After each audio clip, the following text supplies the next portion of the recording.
Hello दोस्तों, कैसे हो आप लोग। स्वागत है आपका आपके चैनल प्रदीप शेड्डा में। दोस्तों, आज हम लोग यहाँ पर देखने वाले हैं डीएलएड फोर्थ सेमेस्टर का विज्ञान का क्लास। मैं यहाँ पे आपको बता दूं कि आज हम लोग यहाँ पर आपके फोर्थ सेमेस्टर के सभी बहुविकल्पीय प्रश्न करने वाले हैं। दोस्तों, आप लोगों ने अपना नोट्स अच्छे से बना लिया होगा और अब आप लोग यहाँ पर लगातार प्रैक्टिस करना स्टार्ट कर दीजिए, क्योंकि आपको पता ही है कि आपके साइंस के पेपर में 5 नंबर के आपके बहुविकल्पीय प्रश्न आते हैं। और अगर आप चाहते हो कि आपके 5 में से 5 सही हो जाएं, तो आपको यह पूरा क्लास लेना बहुत ही आवश्यक है। तो हम यहाँ पर आपका अधिक टाइम नहीं लेंगे, हम तुरंत आते हैं अपने क्लास की ओर। और जो हमारे भाई बहन नए हैं, जो लोग अभी तक चैनल को सब्सक्राइब नहीं किए हैं, वो लोग सब्सक्राइब कर दें। और आप लोग प्लीज़ इस क्लास को अपने दोस्तों तक शेयर ज़रूर करिएगा, ताकि जितने भी डाउट हैं कहीं ना कहीं आपके सभी डाउट कंफर्म हो सके। तो आइए हम लोग चलते हैं आज की क्लास की ओर। दोस्तों, यहाँ पे आपको पहला प्रश्न मिल रहा है विज्ञान का कि जीवाणु तथा कवक होते हैं। जीवाणु तथा कवक होते हैं, इसके बारे में आपको यहाँ पर बताना है। तो ये जो यहाँ पे आपको चारों ऑप्शन दिख रहे हैं, ये आपके चारों की चारों ऑप्शन गलत हैं। इसमें आपका ऑप्शन होगा पहले पे मूल उत्पादक, दूसरा आपका होगा द्वितीय उपभोक्ता, और तीसरा आपका होगा तीसरा आपका होगा प्राथमिक उपभोक्ता, या फिर अपघटनकर्ता। अगर हम बात करें जीवाणु तथा कवक होते क्या हैं, तो इसमें आपका हो जाएगा अपघटनकर्ता। ठीक है दोस्तों, चलिए। कहीं कहीं टाइपिंग में मिस्टेक हो जाती है, इससे कोई बात नहीं, हम यहाँ पर आपको हर एक चीज़ समझाते हुए आगे बढ़ेंगे। सेकंड यहाँ पे आपका है प्राकृतिक चयनवाद प्रतिपादित किया गया। प्राकृतिक चयनवाद प्रतिपादित किया गया, ये यहाँ पे आपको बताना है किसके द्वारा? डार्विन के द्वारा। ठीक है दोस्तों, इसमें आपका आ वाला बिल्कुल सही हो जाएगा। नेक्स्ट यहाँ पे आपका है वन पारिस्थितिकी तंत्र में ऊर्जा का पिरामिड कैसा होता है? सदैव उल्टा होता है या फिर सदैव सीधा होता है, कभी उल्टा कभी सीधा होता है, दोनों प्रकार का होता है। इसमें आपको बताना है। अगर दोस्तों हम इसके आंसर की बात करें, तो इसमें आपका हो जाएगा सदैव सीधा होता है, यानी आपका बा वाला बिल्कुल सही हो जाएगा। चलिए, नेक्स्ट यहाँ पे आपका है चौथा कि परितंत्र में ऊर्जा का प्राथमिक स्रोत है सौर ऊर्जा, प्राणी, हरे पौधे या फिर कवक। अगर हम बात करें आंसर की, तो इसमें आपका हो जाएगा सौर ऊर्जा, यानी आपका चौथा बिल्कुल सही हो जाएगा। पांचवा हम देखते हैं, पांचवा आपका है जीव संख्या के सीधे पिरामिड में सबसे ऊपर होता है। जो दोस्तों आपके जीव संख्या के पिरामिड बनते हैं, सबसे ऊपर आपका कौन आएगा, ये यहाँ पे आपसे कहा गया है। तो सबसे खतरनाक इसमें से आपको क्या लग रहा है? ठीक है, आप इसको ट्रिक से भी टिक लगा सकते हो। सबसे खतरनाक आपका बाज है, ठीक है, यानी आपका बाज सबसे ऊपर होगा। दावाला आपका बिल्कुल सही हो जाएगा। चलिए, अब यहाँ हम देखते हैं क्वेश्चन नंबर 6। यहाँ पे आपका छठवां है कि एक पोषी स्तर से दूसरे पोषी स्तर में ऊर्जा का हस्तांतरण कितना होता है? अब ये दोस्तों एक पोषी स्तर और दूसरे पोषी स्तर क्या है, सुन लीजिए। जैसे कि मान लो आप अगर किसी भी जीव जंतु का मांस खाते हो, तो उसका कितना % ऊर्जा आपको मिलेगा, ये यहाँ पे आपसे पूछा गया है। ठीक है, मोटी मोटी बात आप समझ लो कि अगर आप किसी भी जीव को खाते हो मारकर, उसका कितना % ऊर्जा आपको मिलेगा, यही चीज़ यहाँ पे आपसे पूछी गई है। इसमें आपका हो जाएगा केवल बस 10%। ठीक है, 10% ऊर्जा ही आपको मिलेगा। कुछ लोग मुर्गा खाते हैं, कुछ लोग मछली खाते हैं, तो जो ऊर्जा होती है उनमें केवल 10% ही आपको मिलेगा। या फिर कोई भी जीव जंतु किसी जंतु को खाएगा, केवल 10% ऊर्जा ही मिलेगा। यहाँ पे आपका सातवां है फिलोसॉफी जूलॉजिक पुस्तक प्रस्तुत है, किसने प्रस्तुत किया था, ये यहाँ पे आपको बताना है। इसमें आपको जाएंगे ले मार्क महोदय, यानी आपका आ वाला बिल्कुल सही हो जाएगा। आठवां यहाँ पे आपका है निमेशक पटल है, इसमें आपका क्या होगा? आठवें की बात करते हैं, इसमें आपका हो जाएगा अवशेषी प्रमाण। ठीक है, आठवां आपका बिल्कुल सही हो जाएगा। नौवां आपका है भौतिकी विज्ञान का जनक कहा जाता है? किसे कहा जाता है? इसमें आपका हो जाएगा वान वेयर को। ठीक है, इसमें आपका 8वां बिल्कुल सही हो जाएगा, सॉरी बा वाला आपका सही हो जाएगा। 10 की बात करते हैं, क्वेश्चन नंबर 10। इसमें आपका है पारिस्थितिकीय तंत्र शब्द को जन्म 1935 में प्रस्तावित किया, यानी पारिस्थितिकीय तंत्र का जो शब्द है वह 1935 में किसने प्रस्तावित किया था, ये यहाँ पे आपसे कहा गया है। ये आपके हो जाएंगे टांसले ने। कौन हो जाएंगे आपके? A.G. टांसले। ठीक है, यानी आपका दा वाला बिल्कुल सही हो जाएगा। दोस्तों ऐसे ही खतरनाक से खतरनाक प्रश्न आपको एग्जाम में देखने को मिलेंगे, इसलिए मैं कहता हूं कि आप एक पेन और एक कॉपी लेकर बैठ जाइए और जो प्रश्न आपको वेरी वेरी मोस्ट इम्पॉर्टेंट लगे आप उसको नोट करके आगे बढ़िए। जो आपको प्रश्न नया लगे उसको भी आप नोट करते हुए आगे बढ़ते रहिएगा। चलिए आगे बढ़ते हैं। नेक्स्ट यहाँ पे आपका है जलीय परितंत्र में प्राथमिक उपभोक्ता है हरे पौधे, बड़ी मछली, शाकाहारी मछली। दोस्तों शाकाहारी मछली होती है क्या? आप मुझे कमेंट कर बताइएगा। या मगरमच्छ, इसमें आपका क्या होगा? जलीय परितंत्र उपभोक्ता के बारे में बात की जा रही है, इसमें आपका हो जाएगा शाकाहारी मछली। दोस्तों शाकाहारी मछली भी होती हैं जो आपके समुद्र में होती हैं, वो बस केवल वहाँ की घास पाते खाती हैं। नेक्स्ट यहाँ पे आपका है चमगादड़ के पंख उड़ने का कार्य करते हैं, यह उदाहरण आपका किसमें हो जाएगा? अगर हम इसके बारे में बात करें दोस्तों, जब हमने आपको नोट्स लिखवाया था हमने आपको इन चीज़ों को आपके नोट्स की क्लास में अच्छे से बताया भी था। आप कहोगे तो उसका लिंक मैं कमेंट बॉक्स में पिन कर दूंगा। इसमें आपका हो जाएगा समवृत्ति अंक का। ठीक है, इसमें आपका बा वाला बिल्कुल सही हो जाएगा। नेक्स्ट यहाँ पे आपका है 13वां जीवाश्म विज्ञान की स्थापना की। जीवाश्म विज्ञान की स्थापना किसने की थी, ये यहाँ पे आपको बताना है। इसमें आपके हो जाएंगे क्यूवियर ने। ठीक है, क्यूवियर जी ने जीवाश्म विज्ञान की स्थापना की थी। यहाँ पे आपका 14वां है अकार्बनिक पदार्थ हैं जैविक घटक, अजैविक घटक, आ और बा दोनों, या इनमें से कोई नहीं। जो अकार्बनिक पदार्थों के बारे में बात की जा रही है, इसमें आपका हो जाएगा अजैविक घटक। क्या होगा? आपके अजैविक घटक के अंतर्गत आ जाएंगे। अब यहाँ हम बात करते हैं 15वां, यानी इनमें से उत्कृष्ट धातु हैं सोना, चांदी, प्लेटिनम या उपरोक्त सभी। उत्कृष्ट की बात की जा रही है इसमें। दोस्तों इसमें आपका क्या होगा? इसमें आपका क्या होगा? आप जल्दी से कमेंट करिए आखिर इसका आंसर क्या होगा, और जो हमारे भाई बहन नए हैं वो लोग भी चैनल को सब्सक्राइब कर लें।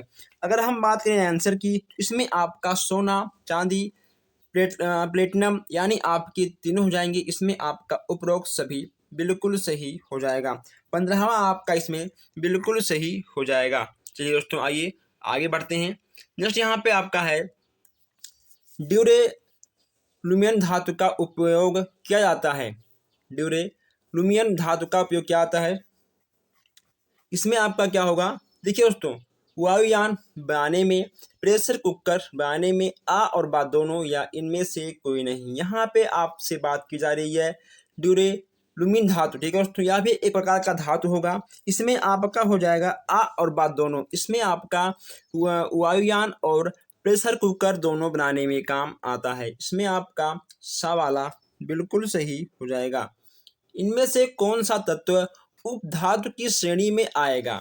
उपधातु की बात की जा रही है दोस्तों, इसमें आपका आर्सेनिक होगा या आयोडीन होगा, क्लोरीन होगा या पारा होगा। इसमें आपका क्या होगा? अब यहाँ पे उपधातु की श्रेणी की बात की जा रही है, इसमें आपका हो जाएगा आर्सेनिक। ठीक है, आ वाला इसमें बिल्कुल सही हो जाएगा। बॉक्साइट एक्स की बात इसमें की जा रही है। बॉक्साइट एक्स है सोडियम का, लोहे का, एल्यूमिनियम का या फिर कॉपर का। इसमें आपका क्या होगा ये भी आपको बताना होगा। बॉक्साइट की बात जहाँ पे आएगी वहाँ पे आपका हो जाएगा लोहे का। ठीक है, यानी आपका बा वाला बिल्कुल सही हो जाएगा। कॉपर है दोस्तों, कॉपर आपका क्या है? कॉपर आपका क्या है ये यहाँ पे आपको बताना है। कॉपर आपका एक प्रकार का मिश्र का यौगिक आपका हो जाएगा। ठीक है, यानी आपका सा वाला बिल्कुल सही हो जाएगा। यहाँ पे आपका 20वां प्रश्न है निम्नलिखित में से सांद्रण विधि नहीं है। सांद्रण विधि आपका नहीं है, ये यहाँ पे आपको बताना है।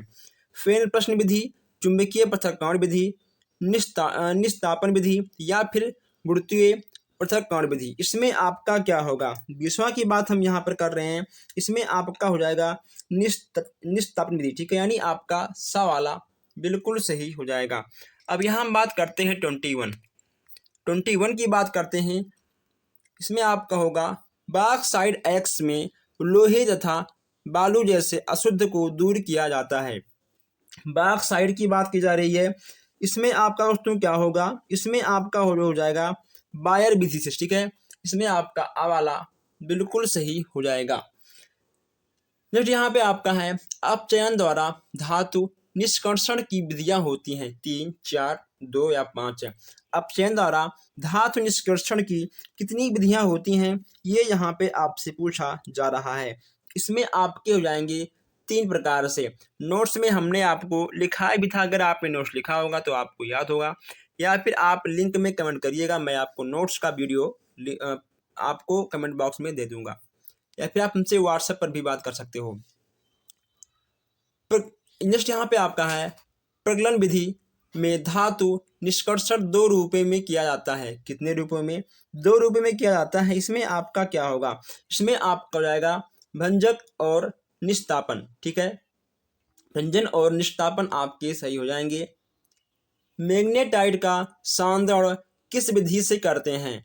इसमें आपका क्या होगा? गुरुत्व पृथक्करण विधि, फेन उत्प्लावन विधि या चुंबकीय पृथक्करण विधि या उपरोक्त सभी। इसमें आपका क्या होगा, ये आपको बताना होगा। अगर हम बात करें आंसर की, तो इसमें आपका हो जाएगा चुंबकीय पृथक्करण विधि। मैग्नीशियम का अयस्क है, मैग्नीशियम का अयस्क है यहाँ पर आपसे कहा जा रहा है। अगर हम मैग्नीशियम की बात करें तो इसमें आपका हो जाएगा डोलोमाइट। डोलोमाइट आपका बिल्कुल सही हो जाएगा। आइए हम यहाँ देखते हैं 26 क्वेश्चन। अभी कुछ हमारे भाई बहन ऐसे हैं जो लोग सब्सक्राइब नहीं किए हैं, लेकिन वो क्लास को लेते हैं, ठीक है, रोज। इसलिए आप सब्सक्राइब कर लीजिए ताकि आगे आने वाला जो क्लास है, जो भी अपडेट है, आपसे मिस ना हो। अब यहाँ हम 26 देखते हैं। 26 यहाँ पे आपसे कहा जा रहा है कि परमाणु क्रमांक का आविष्कार किसने किया था? दोस्तों, परमाणु क्रमांक का आविष्कार किसने किया था, ये चीज यहाँ पे आपको बताना है। अगर हम बात करें आंसर की, तो इसमें आपके हो जाएंगे आइंस्टीन ने, ठीक है। दावाला आपका बिल्कुल सही हो जाएगा। 27 यहाँ पे आपका है कि आवर्त सारणी के चौथे आवर्त में संक्रमण तत्व हैं FeCO Ni उपरोक्त सभी। इसमें आपका क्या होगा? इसमें आपके हो जाएंगे Fe, यानी आपका आ वाला बिल्कुल सही हो जाएगा। 28 की बात यहाँ पर हम करते हैं। 28 यहाँ पे आपका है प्रारूपिक तत्व होते हैं लघु आवर्त, द्वितीय आवर्त, आ और बा दोनों या इनमें से कोई नहीं। इसमें अगर आंसर की बात करें, इसमें आपकी हो जाएंगी लघु आवर्त, ठीक है, लघु आवर्त में होते हैं, यानी आपका आ वाला बिल्कुल सही हो जाएगा। संक्रमण तत्वों की प्रमुख विशेषता होती है। इसकी प्रमुख विशेषता क्या होती है? तो दोस्तों 99.9% आपका उपरोक्त सभी सही होगा। जहां पर भी आपको ऐसे आंसर मिल जाएं, आप तुरंत उपरोक्त सभी में टिक कर दीजिएगा।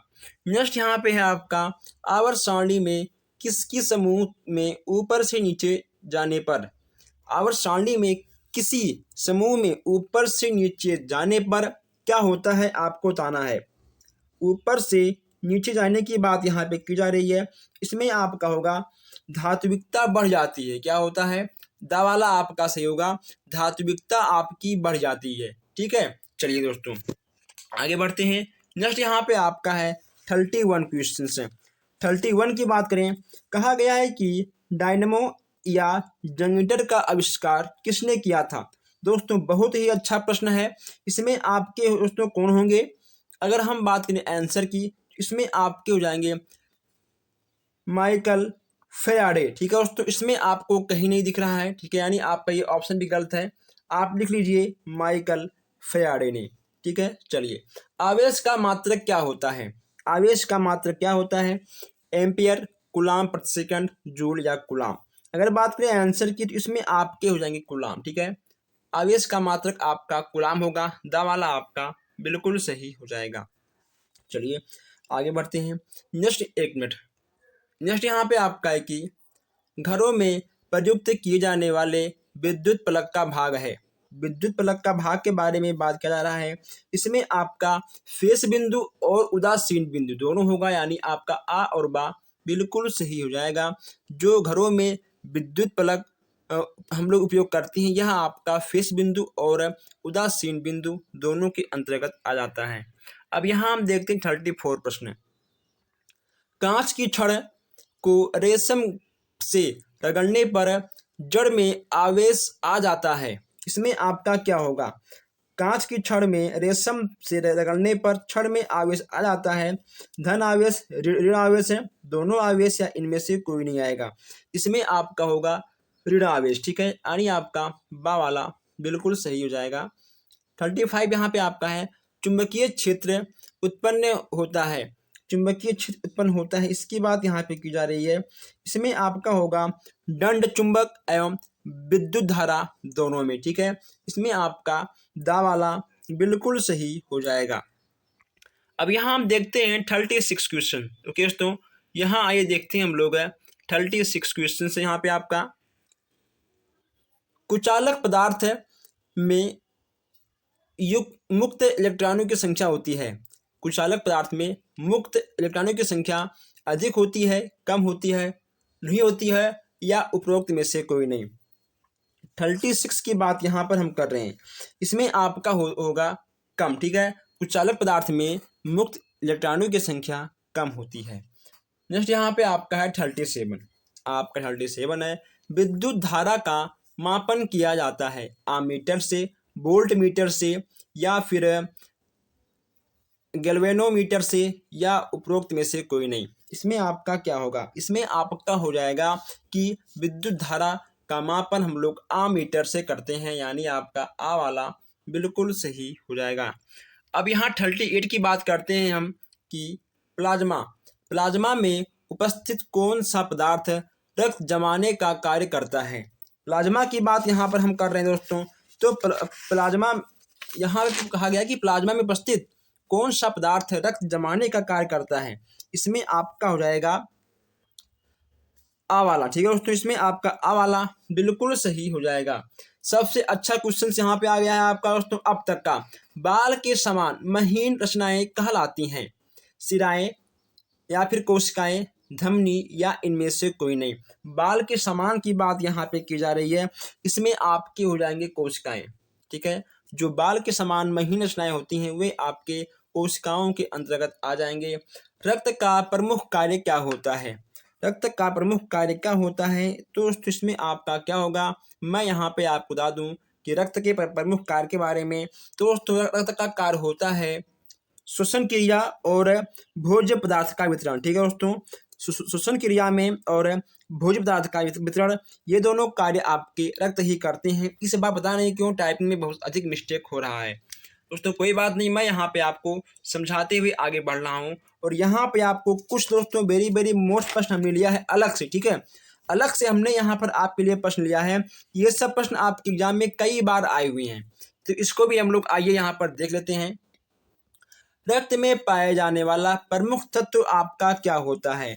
प्लाज्मा होता है, लाल एवं सफेद रक्त कण होता है, प्लेटलेट्स होता है, या उपरोक्त सभी होता है।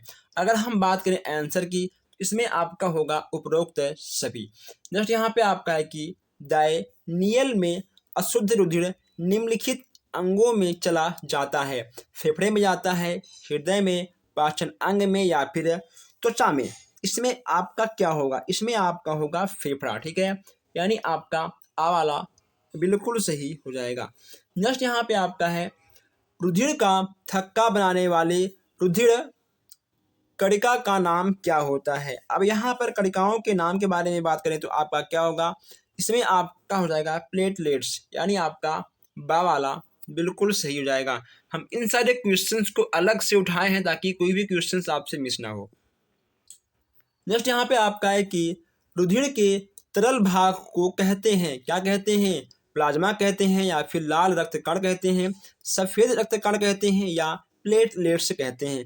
रुधिर के तरल भाग को क्या कहते हैं, ये यहाँ पे आपको बताना है। इसमें आपका हो जाएगा प्लाज्मा। प्लाज्मा आपका बिल्कुल सही हो जाएगा। आइए अब यहाँ हम देखते हैं और रुधिर। ओके दोस्तों, और रुधिर वर्ग के व्यक्ति रक्त वर्ग के व्यक्ति से रक्त ले सकता है। हमने आपको नोट्स के जब हम यहाँ पे आपको नोट्स लिखवाए थे, हमने आपको बताया था कि रक्त आपके 4 प्रकार के होते हैं। कौन कौन से होते हैं? ए होते हैं, बी होते हैं, ए और बी होते हैं, और आपका ओ होता है। दोस्तों जो आपका ओ रक्त होता है, दोस्तों ओ रक्त आपका क्या होगा? क्या वो ब्लड सबसे ले पाएगा कि नहीं ले पाएगा? सबको दे पाएगा कि नहीं दे पाएगा? और यहाँ पर लेने की बात की जा रही है, ठीक है दोस्तों, लेने की बात की जा रही है ओ वर्ग से। जब ओ वर्ग की बात आएगी तो इसमें आपका होगा केवल ओ से, ठीक है दोस्तों। केवल ओ रक्त वाले जो व्यक्ति होते हैं वो केवल ओ रक्त ले सकते हैं, लेकिन वो सबको दे सकते हैं, ठीक है। आपका A group, B group, A B group और ओ, ठीक है, वो सबको दे सकते हैं, लेकिन वो बस केवल ओ से ही ले सकते हैं। रक्त का रंग लाल होता है। रक्त का रंग लाल क्यों होता है? किसकी वजह से? इसमें आपका हो जाएगा हीमोग्लोबिन के कारण, ठीक है। इसमें आपका आ वाला बिल्कुल सही हो जाएगा। ए बी रक्त वर्ग को कहते हैं। अब यहाँ पर आपका ए बी रक्त के बारे में बात की जा रही है। ए बी रक्त वर्ग को क्या कहते हैं? यह दोस्तों आपका हो जाएगा सर्वत्रिक ग्राही, ठीक है। यानी दोस्तों ये आपका आ वाला बिल्कुल सही हो जाएगा। नेक्स्ट यहाँ पे आपका है रुधिर का एडिजन का आधार सन 1901 में किसने बांटा?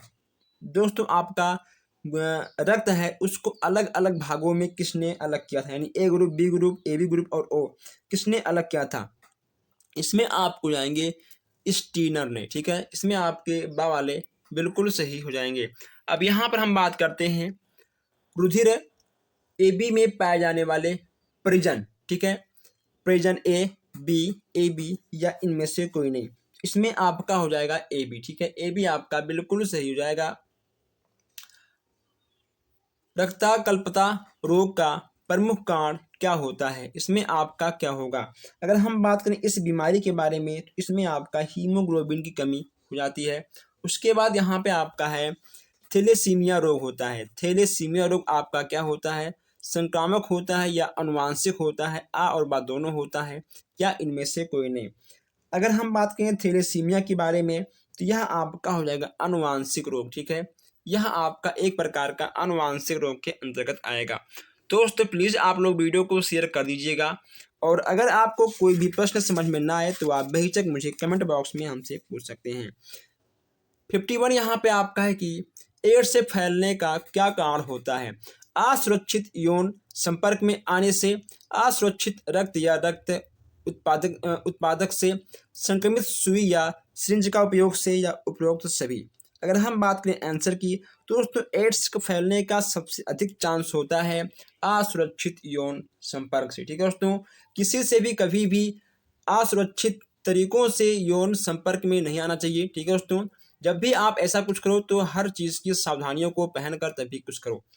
नेक्स्ट यहाँ पे आपका है 52 एड्स की जांच के लिए प्रयुक्त परीक्षण आपका क्या होता है? दोस्तों बस केवल आपके 2 ही परीक्षण हैं।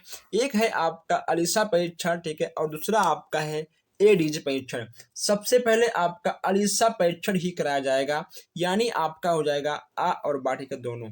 आपका आ और बा दोनों बिल्कुल सही हो जाएगा। चलिए नेक्स्ट यहाँ पे आपका है 53 एड्स में बचाव का उपाय है। एड्स में बचाव का उपाय की बात यहाँ पे की जा रही है।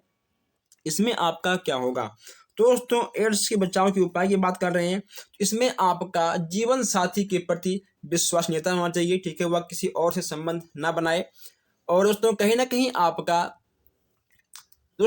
आपका जो जन अंग होता है वह स्वच्छ होता है, ठीक है दोस्तों। यानी ये तीनों आपके बिल्कुल सही हो जाएंगे, और इसको हम और अधिक डीप में यहाँ पर कभी और बताएंगे। अभी तक आप यही जाने कि यहाँ आपका दा वाला बिल्कुल सही, ठीक हो जाएगा। जब हम यहाँ पर आपके लॉन्ग क्वेश्चंस कराएंगे तब हम वहाँ पर आपको हर चीज़ अच्छे से बताएंगे। नेक्स्ट यहाँ पे आपका है कि सर्वप्रथम एड्स वायरस देखा गया। दोस्तों आप सर्वप्रथम एड्स वायरस को कब देखा गया था ये यहाँ पे आपको बताना है।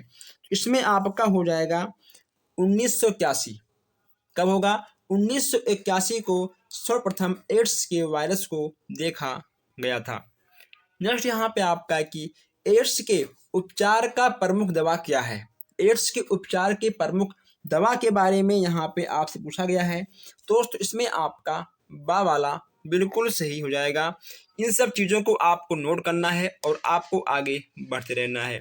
अब हम यहाँ पर कुछ क्वेश्चंस अलग बुक से और लिए हैं। मैं यहाँ पे बता दूं दोस्तों, हम लोग यहाँ पर हर एक बुक से हर सारे क्वेश्चंस को ऐड करके तब आप तक पहुँचाते हैं, ताकि कि कोई भी क्वेश्चंस कहीं से भी मिस ना हो। यहाँ पे आपका नेक्स्ट है कि सर्वप्रथम किस वैज्ञानिक एड्स वायरस यानी HIV की खोज की। सर्वप्रथम किसने HIV का खोज किया था। रॉबर्ट सी गेलो, यानी आपका आ वाला बिल्कुल सही हो जाएगा। हेपेटाइटिस बी, हेपेटाइटिस बी की वैक्सीन में कितनी खुराक दी जाती है। 3 खुराक, 4 खुराक, 5 खुराक या 7 खुराक। अब यहाँ पे आपसे खुराक के बारे में बात किया जा रहा है, इसमें आपका हो जाएगा 3 खुराक। ठीक है, चलिए विश्व एड्स दिवस कब मनाया जाता है। विश्व एड्स दिवस की बात करें तो इसमें आपका हो जाएगा 1 दिसंबर को, यानी आपका दा वाला बिल्कुल सही हो जाएगा। एड्स रोग फैलता है दोस्तों, एड्स रोग कैसे फैलता है। इसमें आपका क्या होगा, विषाणु से, बैक्टीरिया से, कवक से या फिर जीवाणु से। अगर हम बात करें इसके आंसर की तो इसमें आपका हो जाएगा विषाणु से। ठीक है, आ वाला आपका बिल्कुल सही हो जाएगा। हेपेटाइटिस रोग फैलता है दोस्तों, यहाँ पे आप लोग एक बात जान लीजिए, हेपेटाइटिस रोग जो होता है वह आपके सीधा लीवर पर असर करता है, और जो भी आप खाओगे आपका कुछ भी हजम नहीं होगा। ठीक है, जैसे आप खाओगे वह उसी तरह मल के रास्ते से निकल जाता है। हेपेटाइटिस रोग जब भी आपको होता है तो आपके बॉडी में दोस्तों कहीं ना कहीं दाने भी होते हैं, मुंह में आपके छाले भी पड़ जाते हैं, भूख भी नहीं लगती है, और दोस्तों सबसे बड़ी बात यह है कि आपका खाना कभी भी हजम नहीं होगा। ठीक है, जैसे आप खाओगे वैसे निकल जाएगा, और कहीं ना कहीं यही सब चीज़ें आपको हेपेटाइटिस में देखने को मिलेंगी। और तो हेपेटाइटिस रोग आपका एड्स के जैसे आपका एड्स होता है उसी प्रकार आपका हेपेटाइटिस रोग भी होता है। अगर आपका ब्लड किसी अन्य व्यक्ति के ब्लड में टच हो गया तो उसको भी हेपेटाइटिस रोग हो जाता है। ठीक है, कभी भी आप अपना जूठ किसी को ना खिलाएं अगर किसी भी व्यक्ति को हेपेटाइटिस होता है तो। चलिए, रोग फैलता है हम यहाँ पर बात कर रहे थे, तो इसमें देखिए आपका हो जाएगा विषाणु। देखिए आपका एड्स और हेपेटाइटिस यह दोनों आपका विषाणु से ही फैलता है। बहुत ही दोस्तों बेकार रोग है इस चीज़ें। हेपेटाइटिस बी का उद्भव काल क्या है। उद्भव काल क्या है कि ये कब से कब तक रहता है। यह आपका 2 से 5 माह तक होता है। ठीक है, यह आपका 2 से 5 माह तक होता है। अब यहाँ हम बात कर लें हेपेटाइटिस बी रोग से शरीर में कौन सा अंग प्रभावित करता है। हमने आपसे दोस्तों पहले कहा था, देखिए लीवर यानी आपका यकृत है। सवाल आपका बिल्कुल सही हो जाएगा। हेपेटाइटिस रोग में अधिक मात्रा में लेना चाहिए। अगर मान लो किसी भी व्यक्ति को हेपेटाइटिस रोग हुआ है तो वह सबसे अधिक मात्रा में क्या ले, आपका हो जाएगा ग्लूकोज पे। ठीक है दोस्तों, यानी आपको ग्लूकोज सबसे अधिक लेना चाहिए हेपेटाइटिस रोग के वालों को। नेक्स्ट यहाँ पे आइए आगे बढ़ते हैं। यहाँ पे आपका है 61 प्रश्न। 61 प्रश्न की बात करें, इसमें आपसे कहा गया है कि सूखी मरहम पट्टी का प्रयोग किया जाता है। इसमें आपका क्या होगा, रक्त रोकने के लिए, दर्द को कम करने के लिए, या फिर स्थान को मुलायम करने के लिए, कीटाणुओं से सुरक्षा करने के लिए। सूखी मरहम पट्टी की बात की जा रही है, इसमें आपका हो जाएगा रक्त रोकने के लिए। ठीक है, यानी आपका इसमें आ वाला बिल्कुल सही हो जाएगा। नेक्स्ट यहाँ पे आपका है कि एक प्राथमिक चिकित्सक का होना आवश्यक है। स्वस्थ होना, चतुर होना, आत्मविश्वास होना, या प्राथमिक चिकित्सा का ज्ञान होना। अगर दोस्तों मान लो वह कितना भी चतुर है, अगर उसको प्राथमिक चिकित्सा का ज्ञान नहीं है तो बेकार है। अगर मान लो वह स्वस्थ है, उसे प्राथमिक चिकित्सा का ज्ञान नहीं है, तब भी वह बेकार है। अगर उसके अंदर कितना भी आत्मविश्वास हो, अगर उसको प्राथमिक चिकित्सा का ज्ञान नहीं है, तब भी वह कहीं ना कहीं बेकार है। यानी कुल मिलाकर आपका दा वाला बिल्कुल सही हो जाएगा। नेक्स्ट यहाँ पे आपका है 63 कि अस्थिभंग के प्रमुख प्रकार हैं। 3 प्रकार हैं, 4 प्रकार हैं, 5 या 6 प्रकार हैं, आपसे कहा गया है। इसमें आपका हो जाएगा 6 प्रकार के। ठीक है, अस्थिभंग आपके प्रमुख 6 प्रकार के होते हैं। दोस्तों आइए नेक्स्ट यहाँ पे आपका है कि प्राथमिक चिकित्सा का मुख्य उद्देश्य क्या होता है। प्राथमिक चिकित्सा का मुख्य उद्देश्य आपका क्या होता है? अगर हम बात करें आंसर की, दोस्तों इसमें आपका होता है कि बिना विलंब के चोट के अनुसार तुरंत प्राथमिक उपचार दिया जाए, घायल की प्राण रक्षा में तत्काल उपाय करें, उसके बाद घायल को उपचार देते हुए उसे दोस्तों कहीं ना कहीं मोटिवेट करते रहें। ठीक है, यानी आपके हो जाएंगे उपरोक्त सभी आपका दा वाला बिल्कुल सही हो जाएगा। दोस्तों अगर कोई भी क्वेश्चन आपके समझ में ना आ रहा हो, आप कमेंट बॉक्स में कमेंट करिए, ठीक है, या फिर आप हमसे व्हाट्सएप पर भी संपर्क कर सकते हैं। और प्लीज़ आप लोग इस वीडियो को अपने दोस्तों तक अधिक से अधिक शेयर करिएगा, ताकि और लोग भी जुड़ें और लोग भी देखें, किसी का बैक ना आए। तो दोस्तों बस आज के लिए इतना ही, हम मिलते हैं फिर आपसे नेक्स्ट क्लास में। Thank you.